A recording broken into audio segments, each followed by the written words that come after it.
deceive. The teddy bears are here to play. If you don't come play with.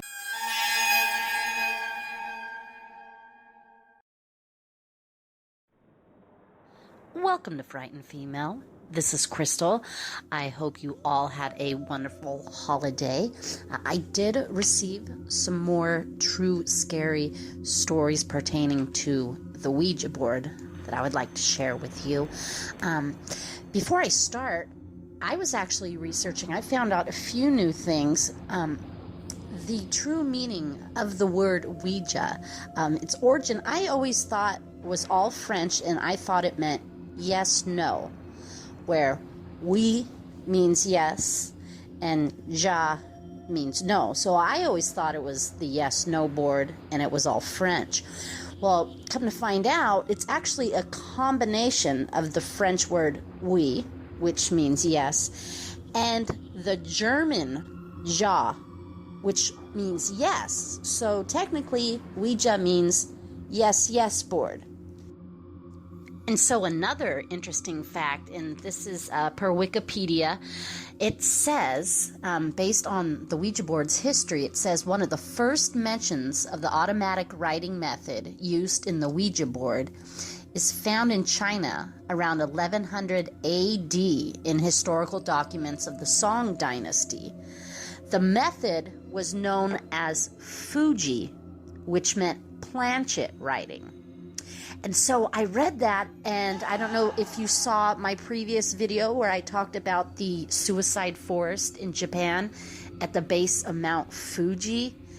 And so I just thought it was kind of ironic, the haunting connection of the forest, and then the first, the historical documents regarding the first Ouija board use, they called it Fuji, planchet writing. So it's all kind of a whole spiritual connection, which I thought was really interesting.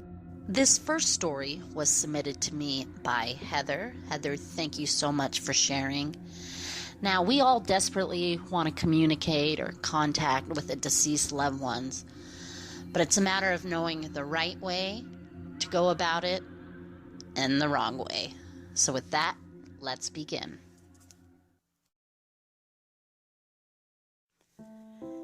This story was told to me by my cousin many years ago, and she said that back when she was in college during her sophomore year, she had surrounded herself with a group of rather strange and unusual people, and she herself was always a little different, and she had a huge interest in things like psychics and spells and the dark underworld.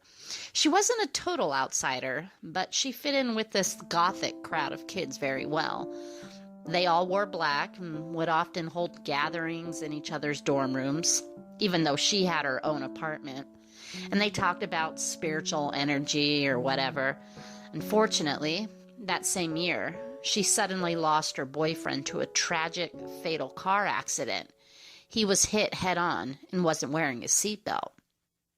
So, one member of her group suggested to my cousin that she should purchase a Ouija board in order to gain communication with her lost love. She had never used one before. So, confused and extremely emotional, she did so and purchased the board and took it back to her place.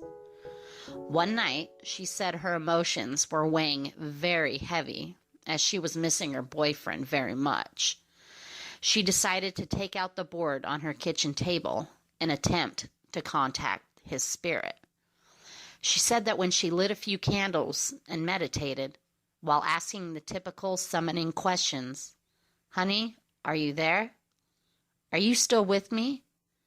Are you trapped?" And she had little to no success.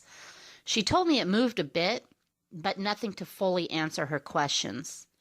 So, disappointed, she placed the board away and proceeded to take her evening shower. She let the water run a little bit and then hopped in the shower and began to grab the shampoo.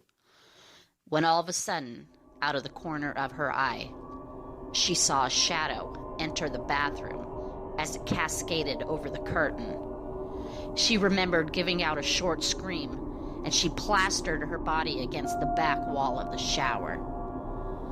After about 5 seconds, the shadow suddenly dissipated, and she slowly gained the strength to carefully peek out the side of the shower curtain. And of course, nothing was there. Her heart was still beating, but she figured it was just her imagination running a bit crazy since she had just got done trying to talk to her deceased boyfriend. As she slowly began to wash her hair again, she noticed the temperature of the water slowly increase, getting hotter and hotter by the second. And then instantly, she was shocked in a frozen state. She could not move. The water grew more scalding, beginning to burn her back as she was still immobilized. She claims she couldn't scream at this point. She remembers the force being so strong that it felt as if her feet were cemented to the ground. Something was forcing her to be trapped under the scalding water. She said her last hope was to close her eyes and pray to her boyfriend. And all of a sudden, she was violently thrown to the bottom of the tub as the water that poured over her turned back to a cooler temperature as she lay curled up in burning pain. My cousin told no one of what happened, and she drove herself to the hospital. She had severe burn markings running up and down her entire back, which eventually, with time, healed with pain medication and certain creams. She doesn't know for certain herself, but I truly feel that my cousin introduced a dark entity into her home by messing with that witchy board. She didn't speak much about the group that she associated herself with afterwards. I personally think that they knew the evils of the Ouija board, but failed to warn her of its consequences. 3 years back, I was invited to a Halloween party by a buddy that I was friends with at my work. I wasn't much of the social type, was a bit nervous when he told me that over 50 plus people would be there, and that it would be at a big house and there was plenty to drink. I didn't even have a costume, but I decided to pull a little something together. I dressed as a simple zombie with some lame face makeup, simple and easy. I had no intent of drinking, so I decided to drive my own car rather than take a ride, just in case I didn't want to stay. Well, the night had arrived, and I was somewhat anxious. I found the address just fine, but had to park across the street due to the massive amount of vehicles there. And I felt a bit out of place, seeing how some of the people weren't even dressed up as I approached. But I was happy to see a few familiar faces once I was inside. The music was so loud, and the decorations were pretty cool. People weren't even paying much mind to the table of food as they were to the open bar in the kitchen.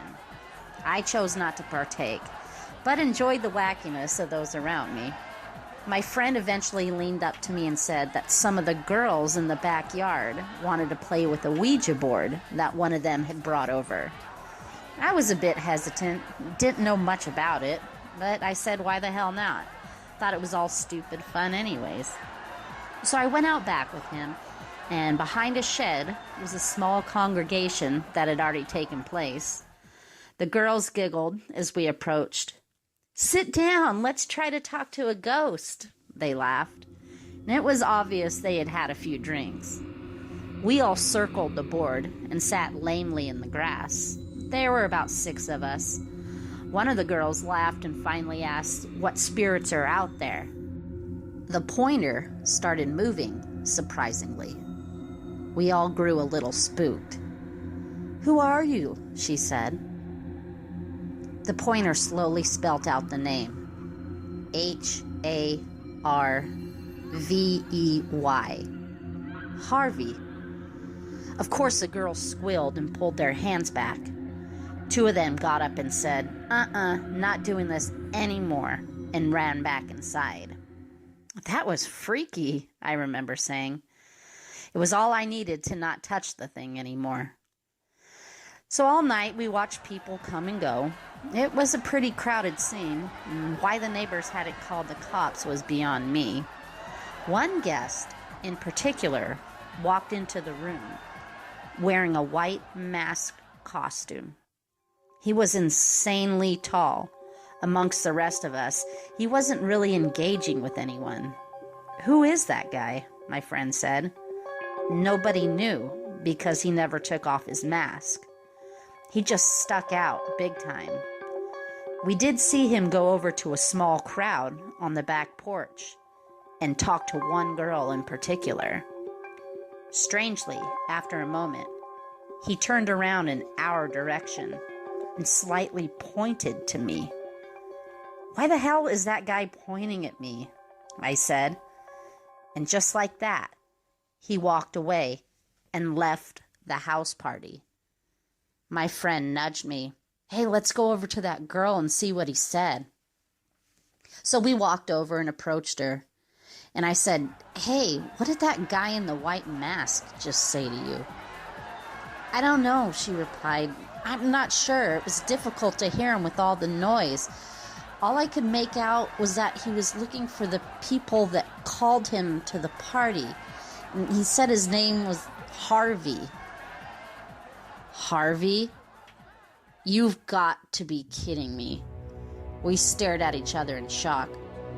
"That's the name of the ghost that appeared on the board." And why he pointed at me had me really feeling uncomfortable.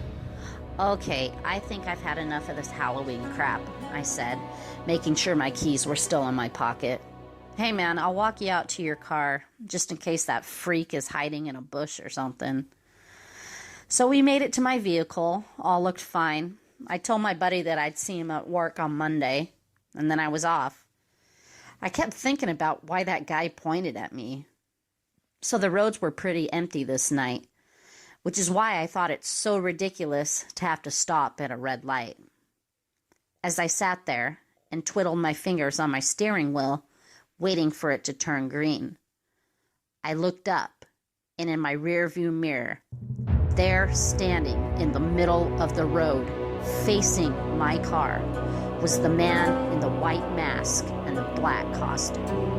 I freaked out and quickly turned around in my seat to do a double take. And to my horror, the man was no longer there. I said, "Screw the red light," and I punched it all the way home. Did I just see a figment of my rattled imagination? Or was I being sought out by something that may not even be human?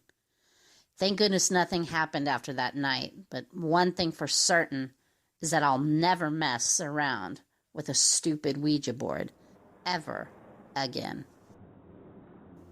Thanks for your submission, guys. Reading your stories is really, really freaky, and you never know what kind of door you're opening up. Especially the ones that don't want to take it seriously, or they don't believe, or they're not using the right precautions. That's when danger makes itself present. And so, again, it's best just to not participate. If you know of anybody that is thinking about either purchasing one or playing with one, which is so silly, there's nothing to play. And if you do, don't say you haven't been warned. I'll just leave it at that. If you guys have a true scary story of your own that you'd like to submit, please see the description box below. Please like and subscribe to my channel. Most importantly, folks, please be safe. Be aware of your surroundings. And remember to always lock your door. Scare you later.